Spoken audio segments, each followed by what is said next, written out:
प्रिय विद्यार्थियों, आज का व्याख्यान अपना एम्ब्रियोनिक इंडक्शन भ्रूणीय प्रेरक पर रहेगा।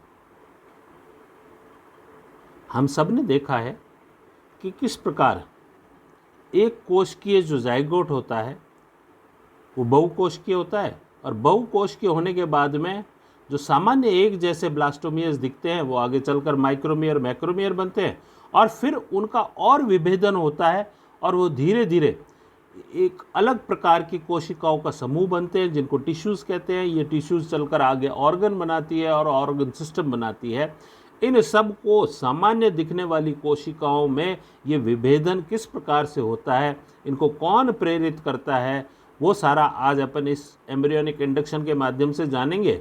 तो सामान्य तौर पर जो मैंने अभी आपके सामने शब्द कहे हैं उन्हीं का अगर थोड़ा सा ध्यान से स्मरण करेंगे तो कोशिकाओं द्वारा अपने साथी कोशिकाएं या किसी दूसरे स्थान की कोशिकाओं को प्रेरक, जो कि एक केमिकल स्टिमुलस हो सकता है, एक केमिकल हो सकता है, एंजाइम हो सकता है, हार्मोन हो सकता है, उनके माध्यम से किसी दूसरी कोशिका को प्रेरित किया जाता है। उस प्रक्रिया को भ्रूणीय प्रेरक कहते हैं, एम्ब्रियोनिक इंडक्शन।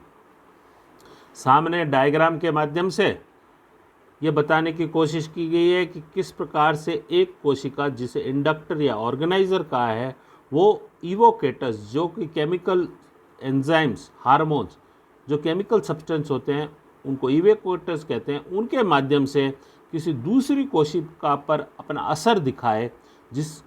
जो दूसरी कोशिका जिस पर असर दिखाया जा रहा है उसको रिस्पॉन्सिव टिश्यू कहते हैं। इन रिस्पॉन्सिव टिश्यूज़ पर होने वाले असर, ये इसको भ्रूणीय प्रेरक कहते हैं। परिवर्धन के दौरान में इस प्रेरक पद्धति एम्ब्रियोनिक इंडक्शन के द्वारा ही विभिन्न प्रकार के ऑर्गन्स और ऑर्गन सिस्टम्स का निर्माण होता है। अब 3 शब्द मैंने आपके सामने काम में लिए। एक मैंने इंडक्टर का, जिसे प्रेरक कहते हैं या ऑर्गेनाइजर कहते हैं, वो है कि वो सेल या कोशिका जो इन्फ्लुएंस एक्सर्ट करेगा दूसरी कोशिकाओं पर जाकर, उसको प्रेरित करेगा। जो प्रेरित करने वाले पदार्थ हैं वो रासायनिक पदार्थ हो सकते हैं, वो एंजाइम हो सकता है, वो हार्मोन हो सकता है। उन्हें हमने शब्द काम में लिया इवोकेटर्स। और ये इवोकेटर्स के माध्यम से ये प्रेरक जिस कोशिका पर या कोशिकाओं के समूह पर असर करता है उनको अपन रिस्पॉन्सिव टिश्यूज़ कहते हैं या कॉम्पिटेंट टिश्यूज़ कहते हैं। इस प्रकार ये 3 शब्द शुरू में काम आते हैं। अब आते हैं अपन इस भ्रूणीय प्रेरक की ऐतिहासिक पृष्ठभूमि पर। जर्मन वैज्ञानिक विल्मेन रॉक्स ने 1888 के अंदर जो मेंढक के अंदर मौजिक परिवर्धन होता है उसका अध्ययन किया। उनके अनुसार मेंढक का जाइगोट जब प्रथम विदलन कर 2 कोशिकीय होता है, उस समय जो 2 सेल्स ब्लास्टोमियर्स बनते हैं उनमें से एक सेल पर गर्म करके सुई की नोक उस सेल को टच की जाती है, जिसके कारण से वो ब्लास्टोमियर नष्ट हो जाता है। फिर आगे वाले उस परिवर्धन को उन्होंने अध्ययन किया तो पाया कि उसके अंदर मात्र एक कोशिकीय होने के कारण उसमें आधा तो मोरुला, आधा न्यूरुला विकसित हुआ और केवल एक तंत्रिकीय वलन न्यूरल फोल्ड पाया गया, अर्थात न्यूरल कैनाल नहीं बनी, जिसके कारण से यह आगे चलकर यह भ्रूण नष्ट हो जाता है, मृत्यु को प्राप्त हो जाता है। फिर दूसरा एक्सपेरिमेंट किया हैंस डिश ने। कोरक की किसी विशिष्ट कोशिकाओं को नष्ट करने पर उसमें विकसित न होने वाले अंगों का विकास नहीं होता, यह तो विल्मेन रॉक्स ने कहा था। इसके विपरीत हैंस डिश ने प्रयोग किया और उन्होंने सी अर्चिन पर प्रयोग किया और उन्होंने इस सी अर्चिन के 8 सेल स्टेज जब इसमें विदलन करके 8 कोशिकीय हो जाता है, उस समय उन्होंने समुद्री जल के अंदर उस जल का कैल्शियम रहित कर कर उसमें बलपूर्वक इन कोशिकाओं को हिलाया, तो प्रत्येक कोशिका भिन्न भिन्न पृथक पृथक हो गई और हर एक कोशिका एक पूर्ण लार्वा विकसित करने की क्षमता रखती थी। इस प्रकार उन्होंने पाया कि प्रत्येक ब्लास्टोमेयर में भ्रूण विकास की पूर्ण क्षमता पाई जाती है। फिर उन्होंने आगे अपने शोध के अंदर इस सी अर्चिन में सामान्य तौर पर जो विदलन होता है, पहला और दूसरा, उसमें मेरिडाइनल होता है और तीसरा इक्वेटोरियल होता है, लेकिन उन्होंने कांच की पट्टी के द्वारा दबाकर जो तीसरा विदलन जो इक्वेटोरियल होता है उसके बजाय उसको भी मेरिडाइनल किया और उन्होंने उसको आगे विकसित होने दिया। जब आगे उसका विकास हुआ तो उसके अंदर जो सामान्य जिस प्रकार से भ्रूण का विकास होता है वो ना होकर उसमें एक अलग प्रकार का भ्रूण सी अर्चिन का प्राप्त होता है जो असामान्य होता है। तो ये दर्शाता है कि किस प्रकार से ये भ्रूण एक दूसरे पर अपना असर डालते हैं। फिर जो सबसे महत्वपूर्ण इस भ्रूणीय प्रेरक के इतिहास में जिस व्यक्ति का नाम आता है वह है हैंस स्पीमेन।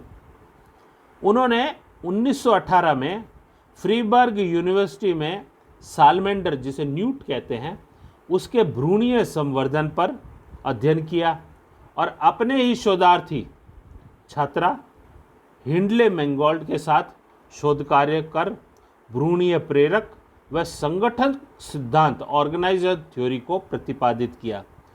इसके लिए उन्हें 1935 में नोबेल प्राइज द्वारा सम्मानित किया गया। उनके 3 प्रकार के किए गए प्रयोग अपने को चर्चा करनी है। सर्वप्रथम प्रयोग है, ये सामने मैं 2 प्रकार के आपके प्रयोगों के चित्र दिखाऊंगा। ये है एक सामान्य जो अपन किताब के अंदर परीक्षा के अंदर दृष्टि से बना सकते हैं, वो दिखाने का प्रयास करूंगा और बाद में फोटो चित्र भी मैं आपको अंत के अंदर दिखाऊंगा उनके।